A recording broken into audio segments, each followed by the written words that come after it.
అమరావతి రాజధానికే తలమానికంగా ఉండేలా తలపెట్టిన ఐకానిక్ వంతెన నిర్మాణం ఒక కొలిక్కి వచ్చింది. ఈ వంతెన డిజైన్ను ప్రజలే ఎంపిక చేశారు.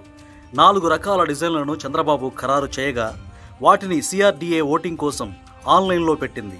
వీటిల్లో అన్నింటికంటే ఎక్కువగా 14,000 మంది రెండో డిజైన్కు ఓటు వేశారు. ప్రజలు మెచ్చిన దానికే ముఖ్యమంత్రి కూడా ఓటు వేయగా డిపిఆర్ సిద్ధమైంది. డిపిఆర్ను నిప్పన్ కోయి లిమిటెడ్ తయారు చేసింది. ఈ వంతెన పొడవు 5.22 కిలోమీటర్లు. స్వస్తిక హస్త రూపంలో ఉండే కూచిపూడి నృత్య భంగిమ డిజైన్ ఇది. ఎరుపు తెలుపు రంగుల్లో జంట పైలాన్లతో రూపొందించారు. డిజైన్లో స్థానికతకే పెద్దపీట వేశారు.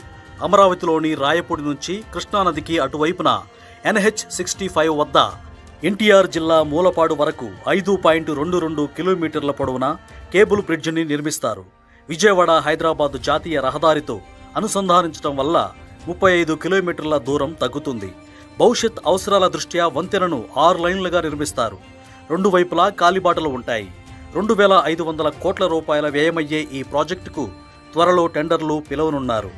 NH65 నుంచి అమరావతికి రావాలంటే 40 కిలోమీటర్లు ప్రయాణించి మూలపాడు, ఇబ్రహీంపట్నం, గొల్లపూడి, కనకదుర్గ వంతెన, ప్రకాశం బ్యారేజ్ మీదుగా రావాల్సి ఉంది.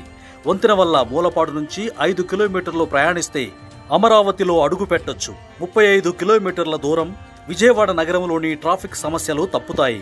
2019లో అప్పటి టీడీపీ ప్రభుత్వం 1,387 కోట్ల రూపాయల వ్యయంతో శంకుస్థాపన చేయగా అధికారంలోకి వచ్చిన జగన్ ప్రాజెక్టును పక్కన పెట్టారు.